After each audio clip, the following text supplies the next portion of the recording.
Warning, the video you're about to watch contains mathematics at the level of differential calculus, also known as Calc 1. All material has an assumed prerequisite of pre-calculus and a full semester course in trigonometry. A thorough review of prerequisite topics can be found by searching the web. It's the system of equations. We must deal with them all at once. Always looking for solutions. Positive outlook overcome. Hello, my name is Roy Simpson, professor of mathematics at Cosumnes River College in Sacramento, California. If you've been watching my video series, then you have seen all the derivative techniques up to this point. You know how to take derivatives of polynomial functions, exponential functions, trig functions, inverse trig functions. Let's see, what else have we taken derivatives of? Rational functions via the quotient rule. So anyway, those are types of functions. And then we have the rules when you have compositions and products, arithmetic combinations of functions. You have the product rule, the quotient rule, the chain rule. And then we just talked about implicit differentiation in my last set of videos. We finally finish out all the differentiation methods, almost all of them, here with derivatives of logarithmic functions. Now, to be honest, this not only has the derivative of a function, but also in a second video, or maybe the third video, we'll have differentiation techniques that are associated with this style of differentiation. So anyhow, without further ado, let's go ahead and jump into this. The derivative of a logarithmic function. Hard to believe we have not taken the derivative of a logarithmic function yet, but here it is. The derivative of the log base b of x equals 1 over x times the natural log of b. That is definitely memorizable. However, the derivative of the natural logarithm actually is much more common, and we'll deal with that in a moment. Now, the proof of this is pretty straightforward. Once you learn the chain rule and implicit differentiation, proofs are a little bit easier to deal with. The proof of this guy, we're going to say, remember, we want to take the derivative with respect to x of the log base b of x. Now, I can't just say what that is equal to, so instead what I'm going to do is let y equal that. So let y equal that function. If I do that, then I can rewrite it as an exponential function. B raised to the y must therefore equal x. And that will imply, if we take the derivative of both sides with respect to x, we would have the derivative with respect to x of b to the y is equal to the derivative with respect to x of x. And we learned early on the derivative of an exponential function, b to the y, is just b to the y times the natural log of b. So that implies the derivative of b to a power is b to the power times the natural log of that b. Of course, we have to do the chain rule. So that was just the derivative of b to a power. Now I have to hop inside and take the derivative of the power via the chain rule. So I'm going to attach to that the derivative with respect to x of the interior power. So again, this b raised to the y power times the natural log of b, that's just the derivative of b to a power. Then you have to take the derivative of the power itself. Now on the right hand side, the derivative of x with respect to x, which looks like a dx over dx, is actually 1. It's perfectly fine. Now remember, our ultimate goal was to actually take the derivative of this. In other words, we want to find dy dx. And luckily, we have it in green right there. Let's just go ahead and divide both sides by b to the y times the natural log of b. And this will imply that dy dx is equal to 1 over b raised to the y power times the natural log of b. And you say, but wait a second. That's not what the theorem tells us the derivative is going to be. The theorem says the derivative is going to be 1 over x times the natural log of b. However, b to the y that's in our denominator is actually equal to x. So I'll do that substitution and I get the result. This will imply the derivative of y with respect to x is equal to 1 over x natural log of b, where y is equal to the log base b of x. And that's it. QED. We are done. Quod erat demonstratum. So it has been demonstrated. Now, I did say it prior to working through this proof that this version, the derivative of the log base b of x, is not as common as the derivative of the logarithm, the natural logarithm. However, this occurs often, actually I would say infrequently enough, that you're going to likely forget it. I highly recommend you write this down and keep it in a list of notes, like on a note card of all your derivatives, because it just happens infrequently enough to be annoying that you're going to forget what that derivative is. The one that you'll always remember is the derivative of the natural log, because you work with that quite a bit, but this one, not so often. So let's use that property. Take the derivative of g of x here. Now remember, this is actually a composition of functions. So your external function is log base 7 of something, and the interior function is going to be 7 to the x plus log base 7 of x. So we will take the derivative of the yellow highlighted part first, evaluated at the blue part, and then take the derivative of the blue part. Here we go. So g prime of x. Notice I use Lagrange notation, and I also use Leibniz notation back and forth. So Leibniz notation is the fractional notation for a derivative, and Lagrange notation is this notation with the prime notation. I think Lagrange notation is a little bit easier to deal with commonly, but just letting you know that I will switch back and forth. All right, so let's see the derivative, and let me write this down. We have log base 7, because I'm going to erase as we work. Log base 7 of 7 to the x plus log base 7 of x. All right, let's take the derivative of a logarithm. Well, the derivative of a logarithm is 1 over its argument times the natural log of its base. Again, let me hop back a page. The derivative of a logarithm base 7 of a picture is equal to 1 over the picture times the natural log of 7. That's what I'm doing in the problem that we're presented with.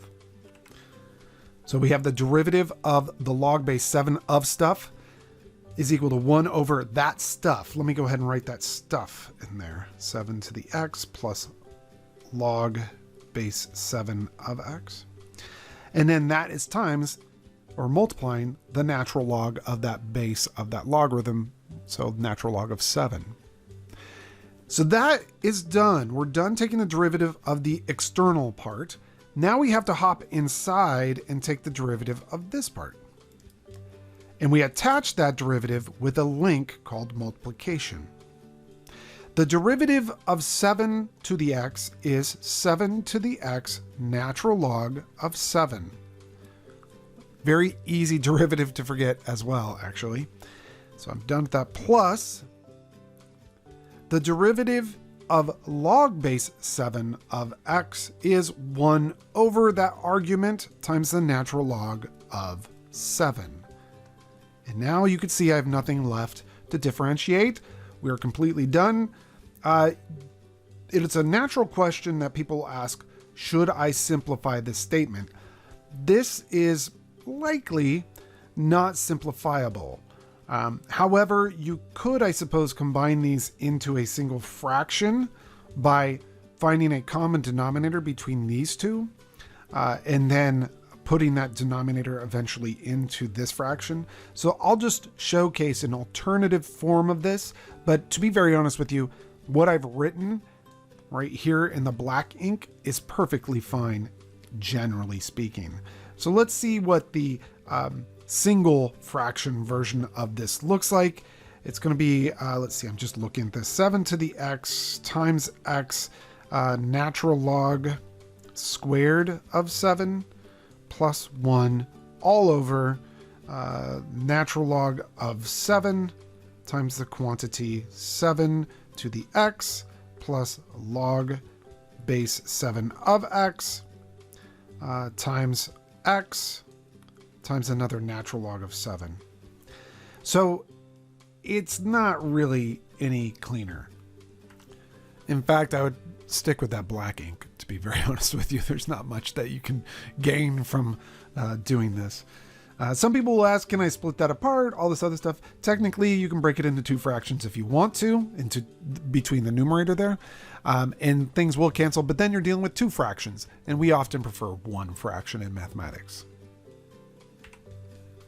All right, let's talk about probably a more prominent theorem than the first one we were introduced to.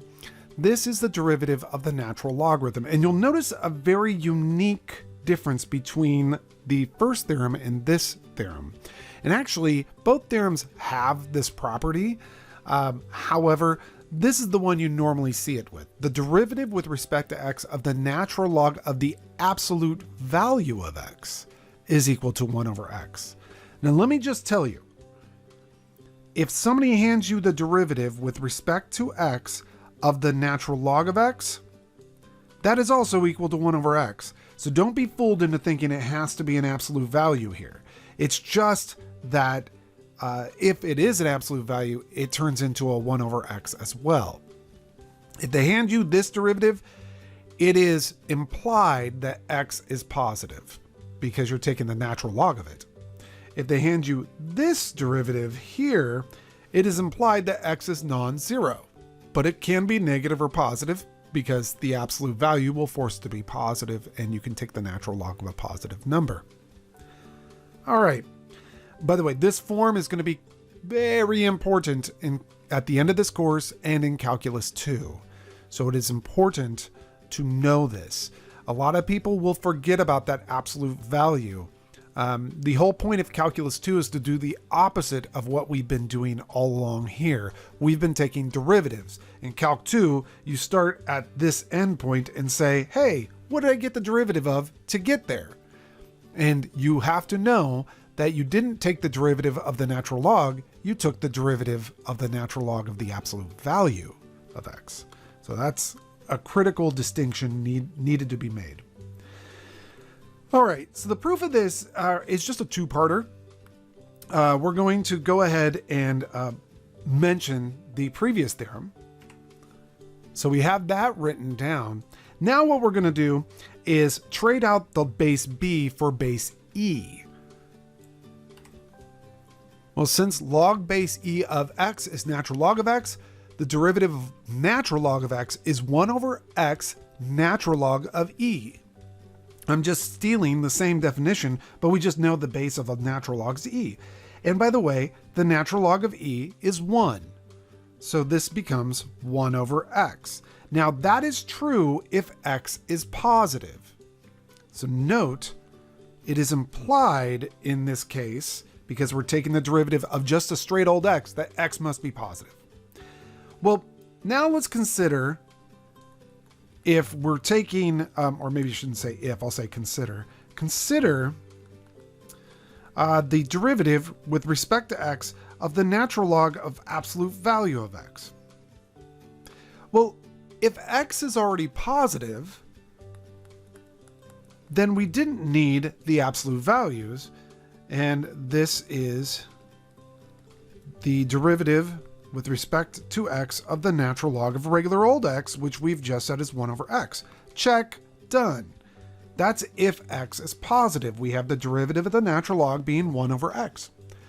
If, on the other hand, x is negative, then the absolute value of x will return the opposite of x. It'll force that x to be positive because, again, x is negative. So when you take its absolute value, you want the opposite of x. All right, well, let's find out what happens. Then the derivative with respect to x of the natural log of absolute value of x will turn into the derivative with respect to x of the natural log of negative x. Now, by the chain rule, the derivative of natural log of a picture is 1 over x times the natural log of negative x. Sorry, it's negative x times the natural log of negative x. Sorry, negative e, it's not negative x, but e. So it's 1 over the argument times the natural log of the base of the logarithm, which is e, and we happen to know that the natural log of e is 1. However, we're not done with the chain rule. That was just the derivative of the natural log, which is 1 over its argument. Highlight that argument. It's 1 over this argument times the natural log of its base. But then, after we take the derivative of the natural log, we have to hop inside and take the derivative of that negative x. So I have to attach to this via a chain the derivative of a negative x, which is a negative 1. And when I clean this up, that's going to be 1 over x, because again, negative over a negative is positive, and the natural log of e is 1.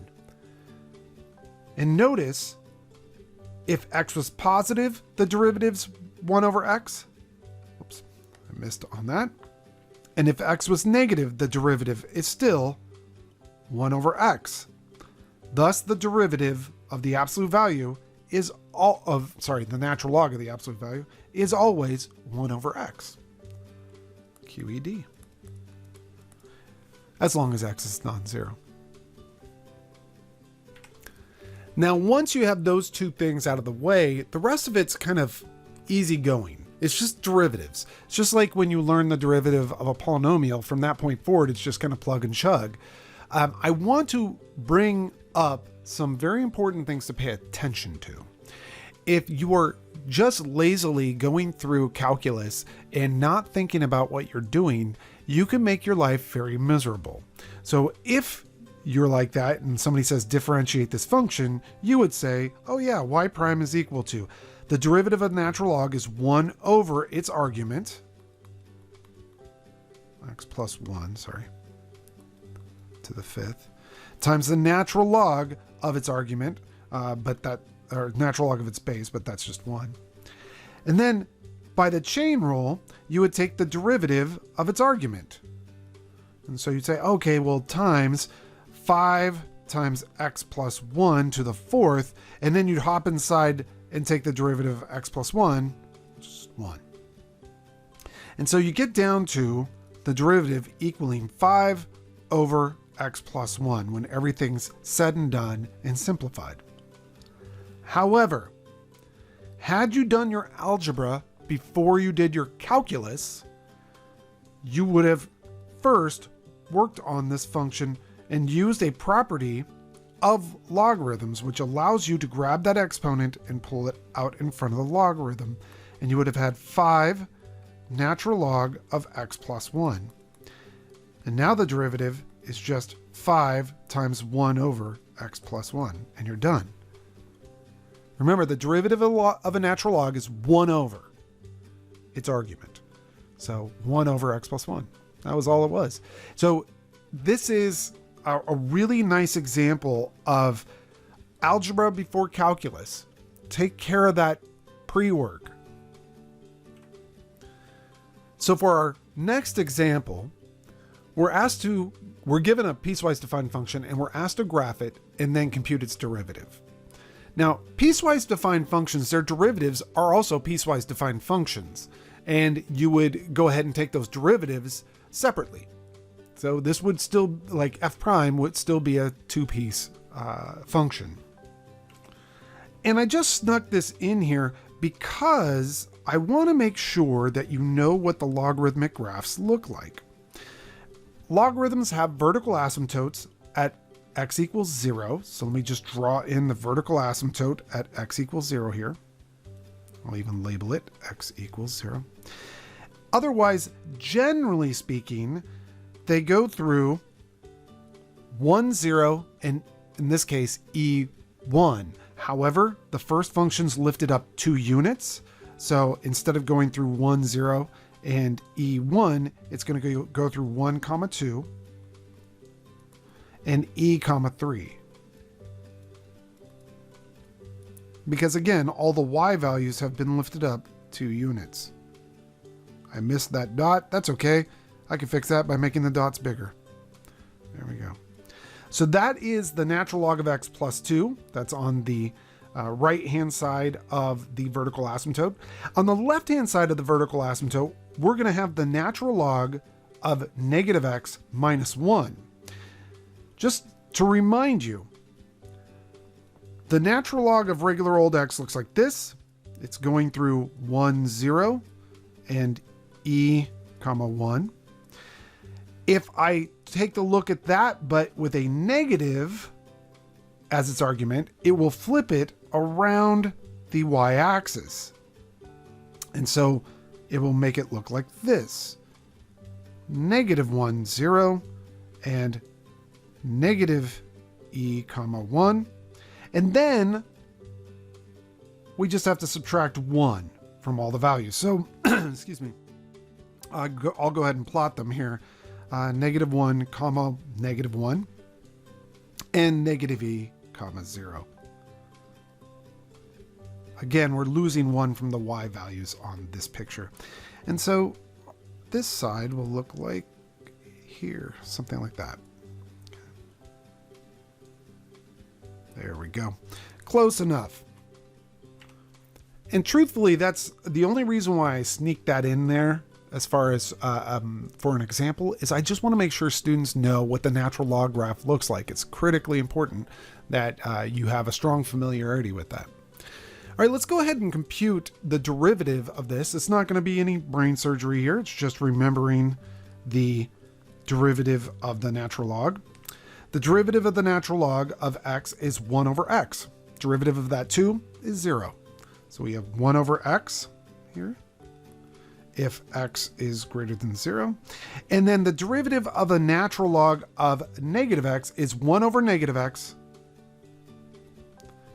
times a negative 1 by the chain rule. So negatives cancel, and it'll actually be, yet again, a 1 over x. And let's see, that's if x is less than 0. So essentially, the derivative function looks like 1 over x, except at 0, where the derivative doesn't exist. So you could compress this down and say f prime of x is equal to 1 over x for all x not equal to 0. Now, just out of curiosity, I'm going to go ahead and showcase what 1 over x looks like. This is the graph of 1 over x you learned in Algebra 2. Notice to the right-hand side, it's above the x-axis. So when x is positive, the derivative, because this is a graph of the derivative is positive.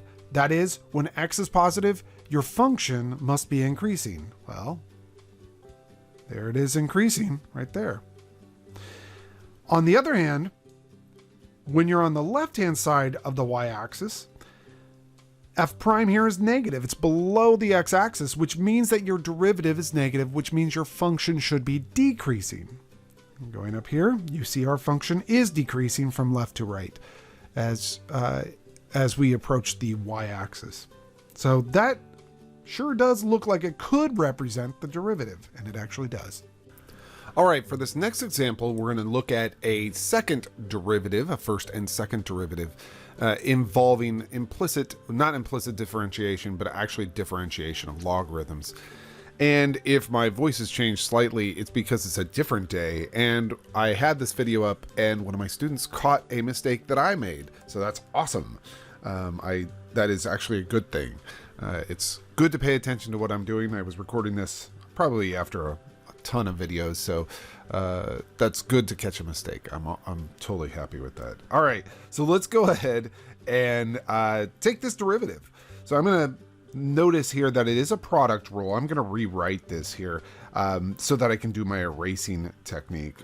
So let's see, we have the natural log of the sine of x, and then that's times, or multiplying, the sine of the natural log of x.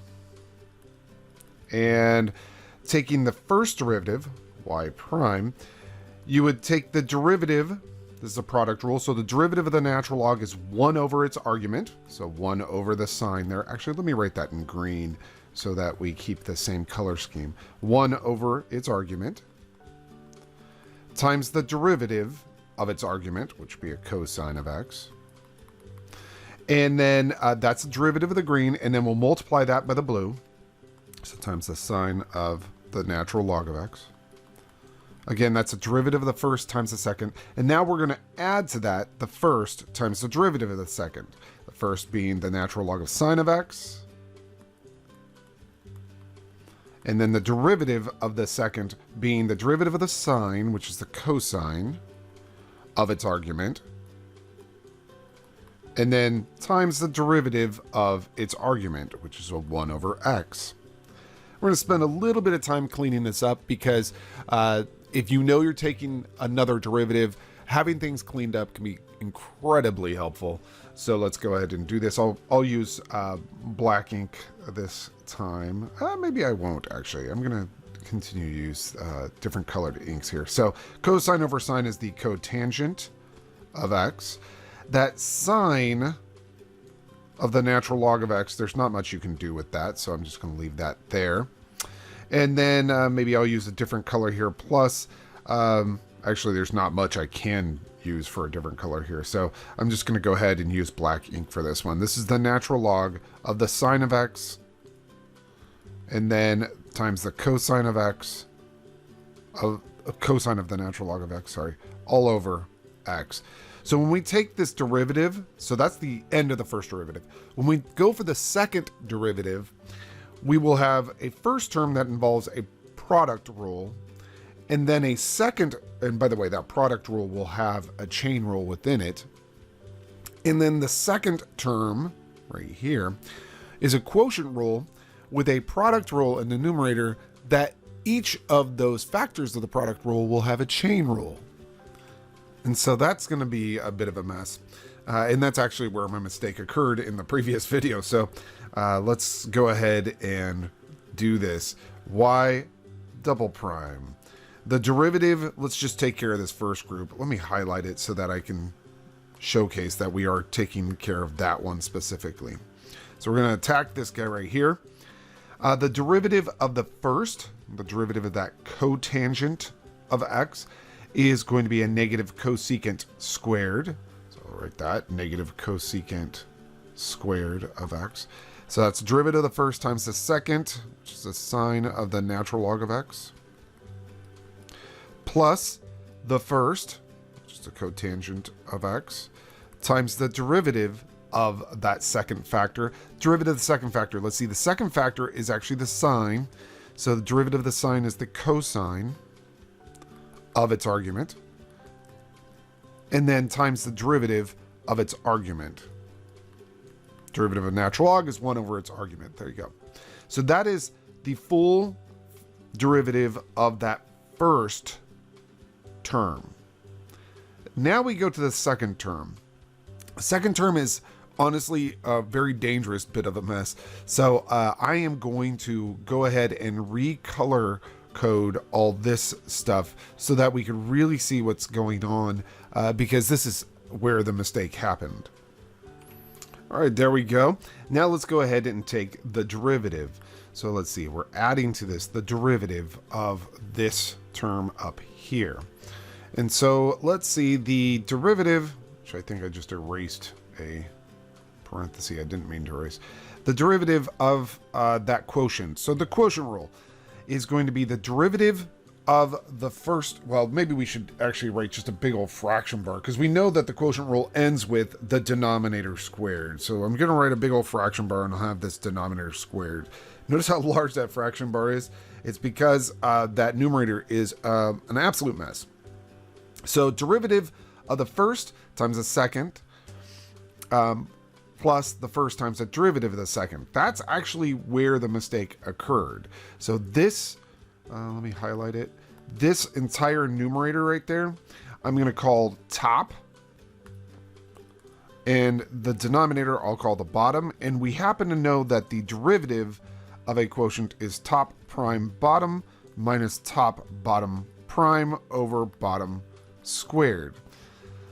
Well, let's talk about just the derivative of the top. The derivative of the top is going to be an absolute mess. So let's see. It's a product rule, and there are chains in there. So let's see the derivative of the red ink. Okay, so here we go. Derivative of the red ink is going to be 1 over the sine. Right? Derivative of natural log is 1 over its argument times the derivative of the argument of the natural log. So that's the derivative of the first. Now we need to multiply that by the second. Let's go ahead and do that.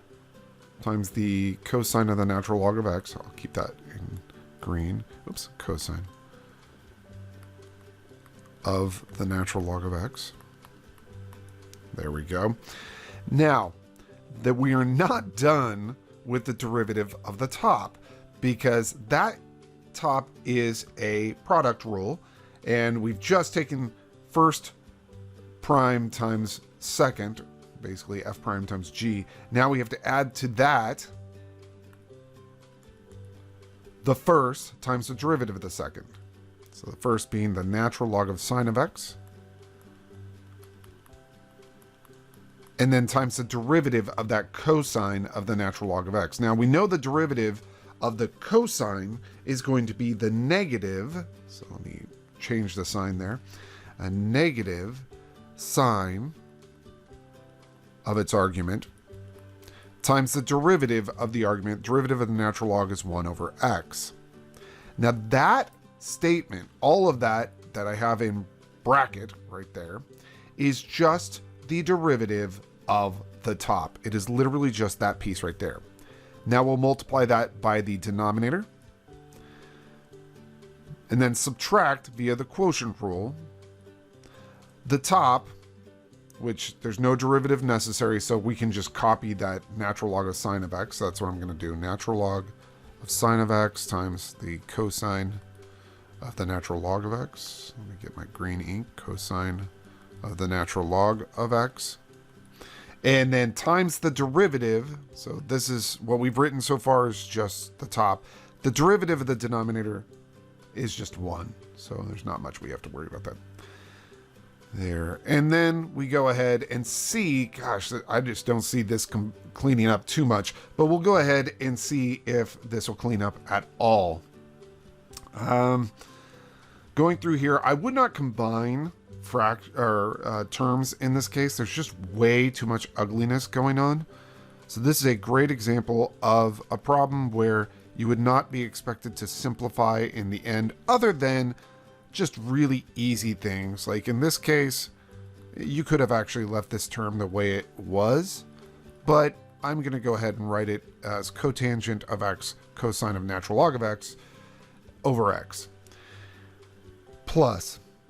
Now notice in this numerator here, which it still will be a big old numerator, honestly, over x squared.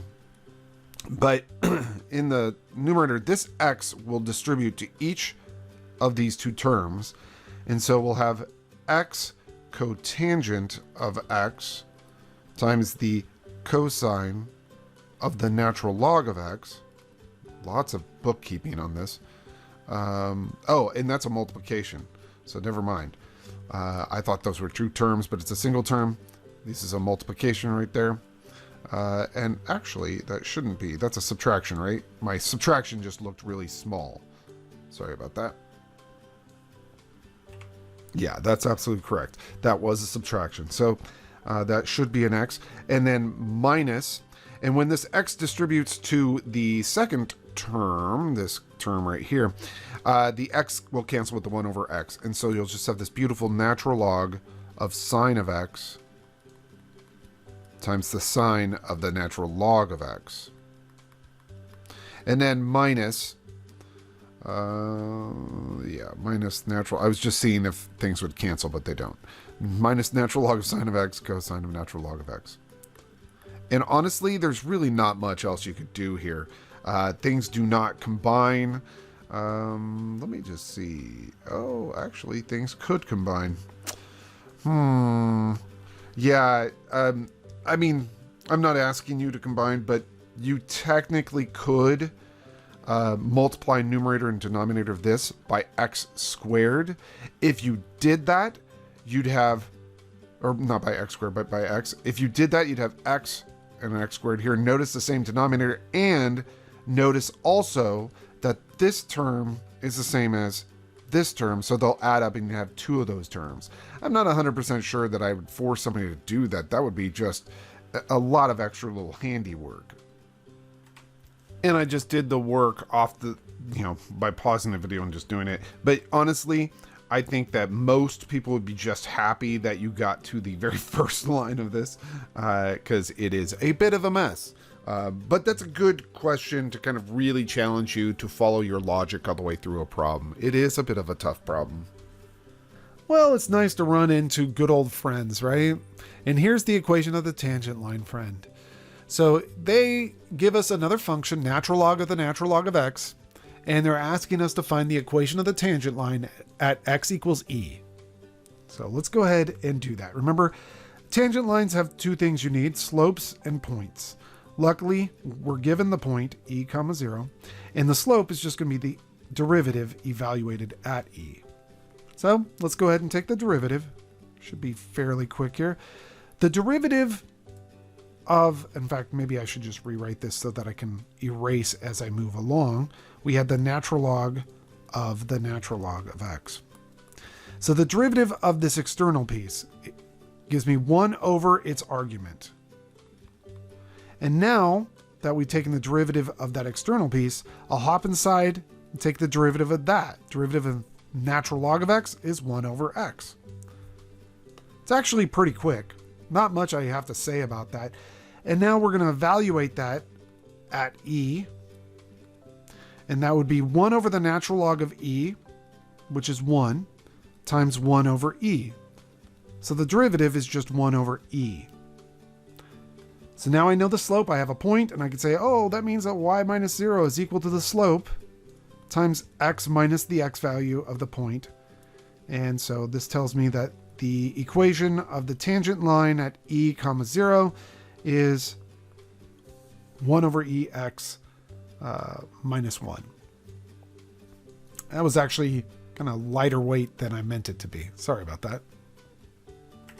So we sort of have exhausted all of the basic styles of taking derivatives of logarithms.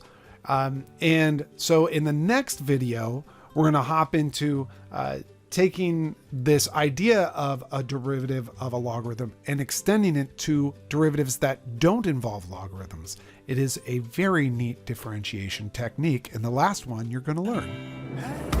It's the system of equations. We must deal with them all at once. Always looking for solutions. Positive outlook overcomes obstacles getting in our way. Cause affects more than we can sometimes see. Things for what they are and work together until you feel at peace. Says, listen close. Don't talk too much that isn't kosher. You may really hurt inside. It doesn't justify you to speak too loud and cry.